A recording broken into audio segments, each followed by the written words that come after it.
નમસ્કાર વિદ્યાર્થી મિત્રો, પરીક્ષા પર્વની ગુરુ ચાવીના આજના રસાયણ વિજ્ઞાનના પ્રકરણમાં આજે આપણે વિદ્યુત રસાયણના અન્ય વિભાગોની ચર્ચા કરવાના છીએ. આની આગળના સેક્શનમાં આપણે કોષ પોટેન્શિયલ, થોડી વાહકતા, મોલર વાહકતા વિશે સામાન્ય માહિતી લીધી. આજે આપણે કોલરસના નિયમ પર વાત કરવા જઈ રહ્યા છીએ. તો સૌથી પહેલાં મોલર વાહકતાના 3 સૂત્રો એકદમ યાદ કરી લો બેટા. K/C બધું મીટરમાં હોય, બધું તો આ સૂત્ર લાગે. પછી બીજું સૂત્ર આવે કપ્પા ભાગ્યા 1000 C. બધું ભલે મીટરમાં હોય પણ આનો એકમ મોલારિટી હોય તો આ સૂત્ર આવે. સામેનો લેમ્બડા એમનો એકમ પણ metre square, siemens metre square mole inverse આવશે. અને જો તમારે 1000 ઉપર લખવા છે એનો મતલબ આ સેન્ટીમીટરમાં હશે, આ મોલારિટીમાં હશે અને આનો એકમ અહીંયા આ સૂત્રમાં Symons centimetre square mole inverse હશે. તો પહેલા 3 સૂત્રોનો ડિફરન્સ. હવે વાત કરીએ કોલરસનો નિયમ કેમ ભણવો પડે, શેના માટે છે. તો આપણે ગયા લેક્ચરમાં જોયું કે પ્રબળ વિદ્યુત વિભાજ્યના આલેખ લેમ્બડા એમ વિરુદ્ધ રૂટ સીનો આલેખ સીધી રેખા હતો, એનું આંતરછેદન મળતું હતું. પણ નિર્બળ વિદ્યુત વિભાજ્ય માટે કોઈ આંતરછેદન નહોતું મળ્યું, તો એ શોધવા માટે કોલરસનો પ્રયત્ન થયો. ઓકે, તો સ્ટાર્ટ કરીએ કોલરસનો નિયમ. એને કેટલાક અભ્યાસો કર્યા, એ અભ્યાસો આપણે ઓરલી બોલી દઈએ છીએ કે lambda 0 KCl minus lambda 0 NaCl કર્યો, lambda 0 Ki minus lambda 0 NaI કર્યા. તો બંને દ્રાવણો અલગ હોવા છતાં મૂલ્ય ફિક્સ મળ્યું 23.4. એ જ રીતે lambda 0 KBr minus Ki minus lambda 0 KBr કર્યો તો એનો જવાબ 1.8 આવ્યો. આવા કેટલાક પ્રયોગોના અંતે એને કંઈક જાણવા મળ્યું. શું જાણવા મળ્યું? કે કોઈ પણ પ્રબળ વિદ્યુત વિભાજ્ય હોય, કોઈ પણ પ્રબળ વિદ્યુત વિભાજ્ય માની લો mx, તો એને તમે આ રીતે લખી શકો કે ધનાયનની અનંત મંદને મોલર વાહકતા અને ઋણાયનની અનંત મંદને મોલર વાહકતાનો સરવાળો.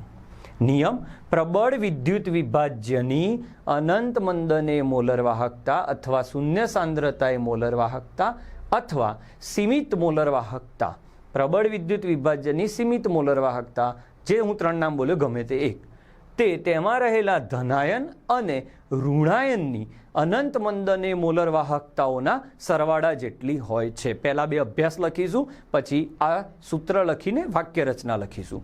જો તમારા પ્રબળ વિદ્યુત વિભાજ્યમાં આયનોની સંખ્યા બદલાતી હોય, જેમ કે AlCl3 છે, તો એને તમારે આ રીતે લખાશે. 1 વખત Al છે અને 3 વખત Cl છે. GNEETમાં આ ટોપિક બહુ ડિટેલમાં છે, પણ અત્યારે આપણે NCERTની વાત કરીએ છીએ તો આપણે માત્ર NCERT પર રહીશું. આ તમે લખી શકો. પણ આ તો બધી વાત સાચી સાહેબ, પણ આપણે કોલરસનો નિયમ તો નિર્બળ વિદ્યુત વિભાજ્ય માટે લખીએ છીએ. તો નિર્બળ વિદ્યુત વિભાજ્ય માટે એને કીધું કે ધારો કે તમારે આ નિર્બળ વિદ્યુત વિભાજ્ય છે, આની મોલર વાહકતા ગણવી છે, તો કેવી રીતે ગણાશે? તો આના માટે એમને કહ્યું કે આમાં જે આયનો છે એવા આયનો ધરાવતો પ્રબળ વિદ્યુત વિભાજ્ય લઈ લો. તો આ આયન આ પ્રબળ વિદ્યુત વિભાજ્યમાં છે, H આયન HClમાં છે. તો જે આયનો નિર્બળમાં છે એવા જ પ્રબળ વિદ્યુત વિભાજ્ય લઈ લો, એમનો સરવાળો કરી લો. હવે એમાં જે એક્સ્ટ્રા છે, કયા આયનો એક્સ્ટ્રા છે? Na અને Cl, તો એને આમાંથી બાદ કરી દો. આ રીતે એને કહ્યું કે નિર્બળ વિદ્યુત વિભાજ્યની અનંત મંદને મોલર વાહકતા એ પ્રબળ વિદ્યુત વિભાજ્યના અનંત મંદને મોલર વાહકતાના સરવાળા બાદબાકી દ્વારા મેળવી શકાય. આટલું લખો એટલે 3 માર્ક મળી જાય. આપણા ઓછા ટાઈમના વિડીયો છે ને, રિવિઝન વિડીયોઝ છે, એટલે ડિટેલમાં હું ઓરલ બોલીશ, બોર્ડ વર્ક આપણું ઓછું હશે. ક્લિયર? ચાલો નેક્સ્ટ. ચલો, એને લગતો એક સરસ દાખલો આપણે લઈ રહ્યા છીએ. દાખલો છે 0.0241 એની સાંદ્રતા છે, C બરાબર 0.0241 મોલરની એસિટિક એસિડ છે, એટલે CH3COOH. એની વાહકતા આપી છે. વાહકતામાં 2 વસ્તુ હોય બેટા, કા વાહકતા G હોય કા K હોય, પણ અહીંયા એકમ જોવાનો તો સેન્ટીમીટર ઇન્વર્સ, એટલે આ કપ્પા છે 7 8 9 6 10⁻⁻⁵. તો મોલર વાહકતા ગણો. ઓકે, તો મોલર વાહકતાનું સૂત્ર બોલો.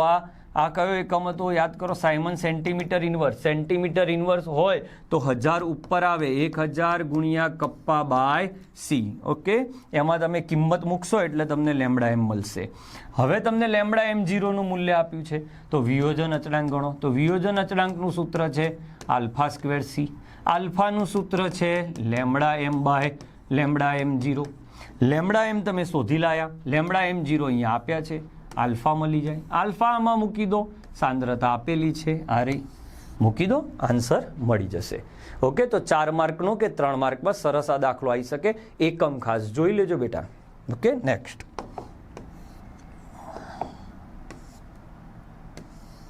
આ એક સરસ MCQ છે. આ જ રીતનો તમારે જાતે ટ્રાય કરવાનો છે. સ્ક્રીનશોટ લઈ લો, તમારી પ્રેક્ટિસ માટે આ પ્રશ્ન મૂકવામાં આવ્યો છે.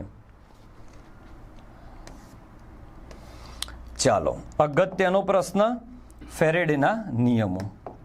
ફેરેડેના નિયમો શું છે? વિદ્યુત વિભાજન શું છે? વિદ્યુત વિભાજન એટલે તમે વિદ્યુત ઉર્જા આપશો અને તેના વિદ્યુત ધ્રુવો ઉપર કેટલીક નિપજો છૂટી પડશે, કેટલીક જમા થશે. કેટલી છૂટી પડશે, કેટલી જમા થશે, કઈ છૂટી પડશે, કઈ જમા થશે, આના પર અલગ અલગ કોન્સેપ્ટ્સ આવ્યા. એમાં ફેરાડેએ કોન્સેપ્ટ આપ્યો કે કેટલી નિપજ છૂટી પડશે. તો એનો પહેલો નિયમ આપ્યો એને કે કેટલો જથ્થો છૂટો પડશે. તો નિપજોનો છૂટો પડતો જથ્થો એ પસાર કરેલા વિદ્યુતના જથ્થા સાથે સમપ્રમાણમાં હોય છે. જેટલો તમારો વિદ્યુતનો જથ્થો વધારે પસાર કરશો એટલો નિપજનો જથ્થો વધારે મળશે. આ વાત થઈ. સમજો કે NaCl માં Na+ છે, એને 1 ફેરેડે જોઈએ. Na+ એટલે +1 સંયોજકતા. 1 ફેરેડે તમે આપો એટલે 1 Na મળે 23 ગ્રામ. તો 2 ફેરેડે આપો શું થાય? 2 મોલ Na એટલે 46 ગ્રામ. આ વાત સાચી પડી. તરત જ બીજું આપણું રિવિઝન લેક્ચર છે બેટા, એટલે ઓરલ વધારે વાતો હશે, સારા મુદ્દા પોઈન્ટ લખતો જઈશ. બીજો, હવે જો 2 અલગ અલગ વિદ્યુત વિભાજ છે, આ બાજુ NaCl અને આ બાજુ MgCl2, શું આમાં જેટલો જથ્થો નાખીએ એટલો જ જથ્થો જો આમાં નાખું તો જેટલા ગ્રામ Na મળે કે જેટલા મોલ Na મળે, શું એટલા જ મોલ કે એટલા જ ગ્રામ Mg મળે? તો ફેરેડે જવાબ આપ્યો ના, કે ભાઈ જો સરખો જથ્થો આપશો તો જરૂરી નથી કે બંનેમાં સરખો જ નિપજનો જથ્થો મળે. એનો આધાર કઈ ધાતુ છે એના તુલ્ય દળ ઉપર છે. એટલે એને આવો નિયમ આપ્યો કે જુદા જુદા દ્રાવણમાં પ્રાપ્ત થતી નિપજોનો જથ્થો એ તેના તુલ્ય દળોના સાથે સંબંધ ધરાવે છે. અને તુલ્ય દળ એટલે શું? એનું પરમાણવીય દળ ભાગ્યા એની સંયોજકતા, વેલેન્સી. જેમ કે Al3+ છે તો એનું તુલ્ય દળ કેટલું? તો એનું દળ 27, પરમાણવીય દળ, અને એની સંયોજકતા 3, તો આ 9 મળે. ઓકે, આ રીતે એને વાત કરી. એના ઉપરથી એક વાત કરીએ આપણે, Q બરાબર IT, જથ્થો કેમનો શોધવો? તો I એમ્પિયરનો પ્રવાહ t સેકન્ડ માટે પસાર કરો તો Q કુલમ જથ્થો મળે. 1 ફેરેડે બરાબર 96500 કુલમ થાય, બરાબર. એનો મૂલ્ય 6.022 ગુણ્યા 1023 ઇલેક્ટ્રોન દ્વારા વહન પામતો જથ્થો છે. ઓકે, હવે MCQ સોલ્વ કરવા માટે એક સુપર ટ્રીક આપું. પ્રાપ્ત થતો નિપજનો જથ્થો બરાબર AIT/N ગુણ્યા 96500 ગુણ્યા, જો તમને રકમમાં કોષ ક્ષમતા આપી હોય તો લેવી પડે. અહીંયા એનો મતલબ પરમાણવીય દળ જોડે જોડે લખતા રહેજો. I પ્રવાહ એમ્પિયરમાં જ, T સમય સેકન્ડમાં જ, આ ભૂલો ના થાય. N ભાગ લેતા ઇલેક્ટ્રોન, જેમ કે એલ્યુમિનિયમ હોય તો એલ્યુમિનિયમમાં કેટલા ઇલેક્ટ્રોન લેવા પડે? 3, સંયોજકતા જેટલું. બીજા 3 IMP યાદ રાખી લો, O2, H2 અને Cl2. O2ના 1 મોલ માટે 4 ફેરેડે, આના 2 ફેરેડે અને આમાં 2 ફેરેડે.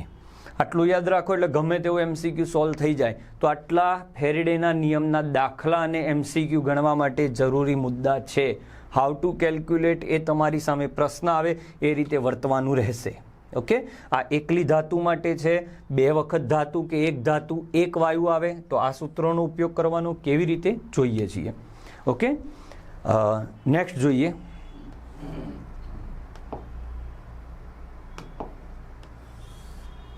વિદ્યુત વિભાજનથી નિપજો કઈ કઈ પ્રાપ્ત થાય એ કોણ ડિસાઇડ કરશે? બહુ જ ક્લાસિક કોન્સેપ્ટ. આને હું MCQ સ્વરૂપે લઉં છું, જોઈ લેજો.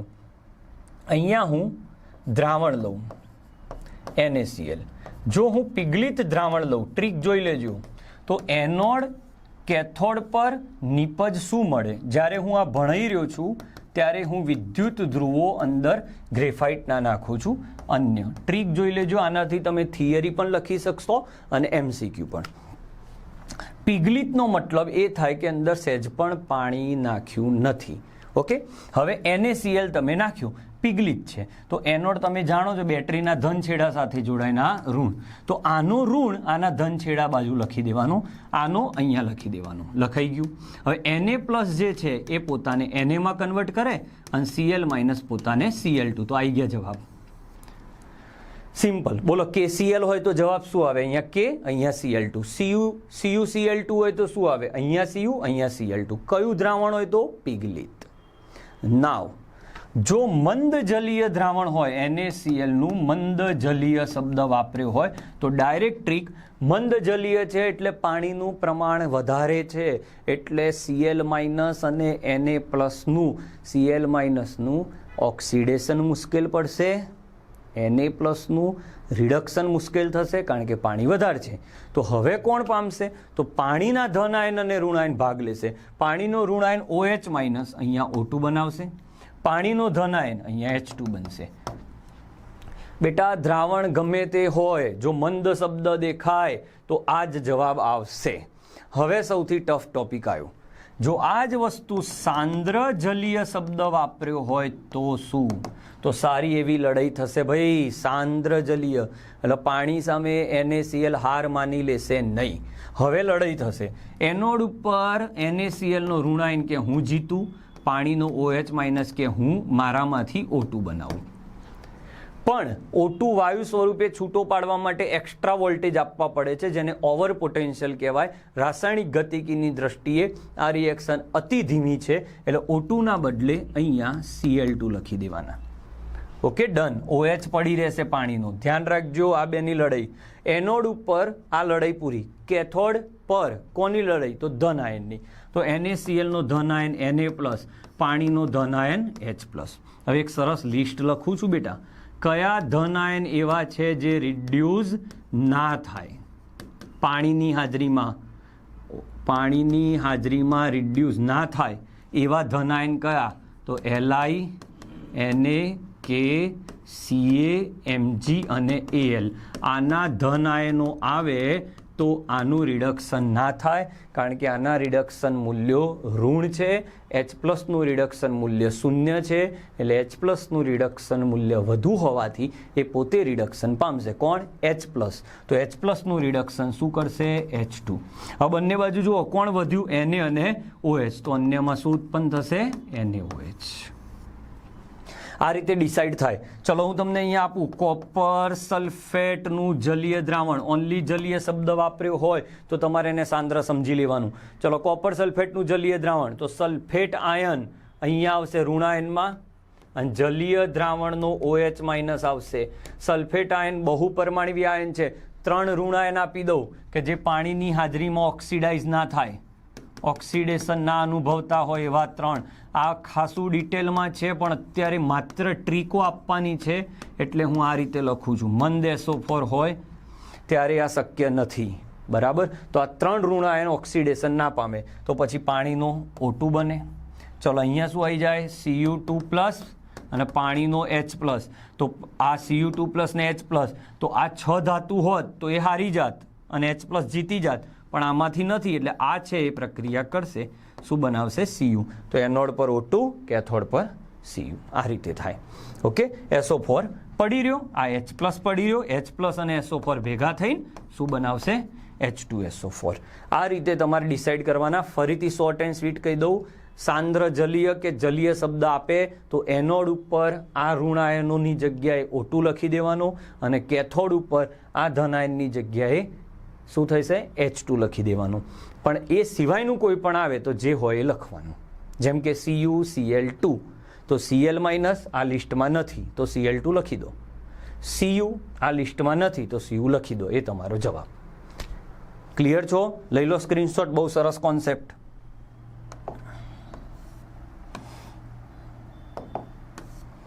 ચાલો દાખલા જોઈએ. આ બહુ જ IMP દાખલો છે, તમને ખ્યાલ છે. આની આગળ જે સ્લાઇડ જોઈએ એની અંદર MCQ વધારે ચાન્સ છે. થિયરીમાં એક થિયરી કરી દેજો, સાંદ્ર જલીય NaCl નું વિદ્યુત વિભાજન. ચલો આનો દાખલો જોઈએ. 3 વિદ્યુત વિભાજ્ય આપ્યા A, B અને C. એક છે ZnSO4, બીજો AgNO3 અને ત્રીજો છે કોપર સલ્ફેટ. ઓકે, હવે આપણે જોઈએ અહીંયા શ્રેણીમાં જોડ્યા છે. શ્રેણીમાં એટલે બધામાં સરખો પ્રવાહ પસાર થઈ રહ્યો છે. આમાં આના 1.45 ગ્રામ મળ્યા. ઓકે, 1.5 એમ્પિયરનો પ્રવાહ પસાર કર્યો તો સમય કેટલો? તો પ્રક્રિયા લખી દો પહેલાં.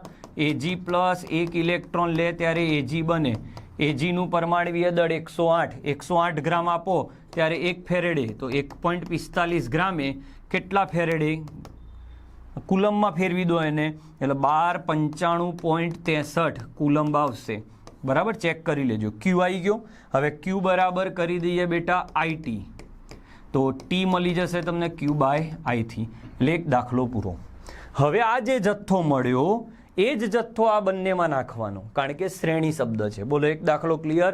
દાખલો ગણવા માટે પહેલાં પ્રક્રિયા લખવાની, પછી ફેરેડેથી આટલા. જો ફેરેડે આપ્યો હોય રકમમાં તો આટલા ફેરેડે આટલા, તો આટલાય કેટલા. વજન આપ્યો તો આટલાય આટલા, તો આટલાય કેટલા. ડન. નેક્સ્ટ, આનાથી કોપર સલ્ફેટ અને ZnSO4 કેવી રીતે બને તો એની પ્રક્રિયાઓ લખીશું.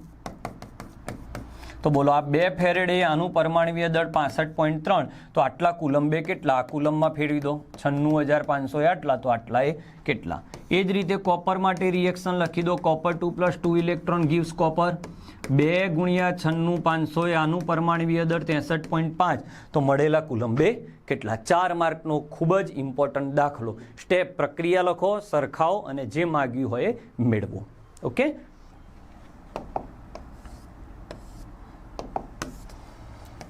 ચાલો હવે MCQ સ્ટાર્ટ થાય છે. છેલ્લા 5 MCQ એટલે આ પ્રકરણ સરસ રીતે આપણું પૂર્ણ થશે.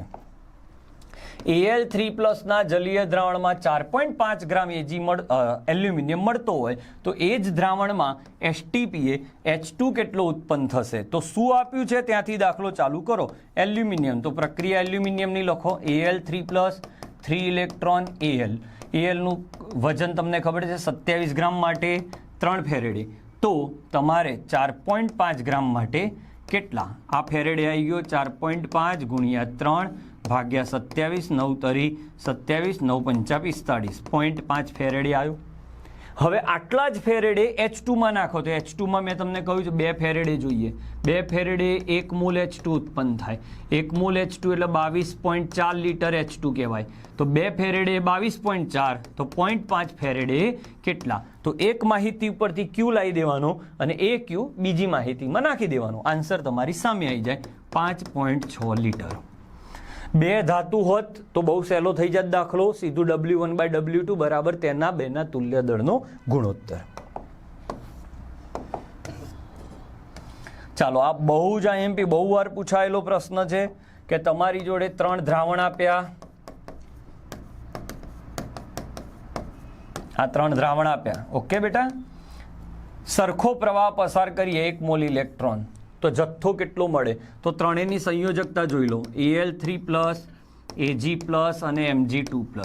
ત્રણેયમાં 1 ફેરેડે આપો. 1 મોલ એટલે 1 ફેરેડે. આના 3ની જરૂર હતી ને 1 આપ્યા એટલે આ 1/3 મળે. 1ની જરૂર હતી ને 1 આપ્યા તો પૂરો 1 મળે. 2ની જરૂર હતી ને 1 આપ્યા તો 1/2 મળે. લસા લઈ લો તો 6/3, 6, 6, 2. આ 2 ઉડી જાય. 2/6/3. આ તમારો જવાબ. ઓકે, સરસ દાખલો, બહુ જ IMP દાખલો. તો આ સાથે આ પ્રકરણના ખૂબ જ અગત્યના બધા જ ટોપિકો કવર કર્યા. આ સિવાય તમે દરેક સેલ જે સૂકો કોષ, લેડ સંગ્રાહક કોષ, ક્ષારણ, નિકલ કેડમિયમ, આ બધાની એનોડ કેથોડની પ્રક્રિયાઓ કરી લો. ક્ષારણની થિયરી 4 માર્કમાં તૈયાર કરી દો.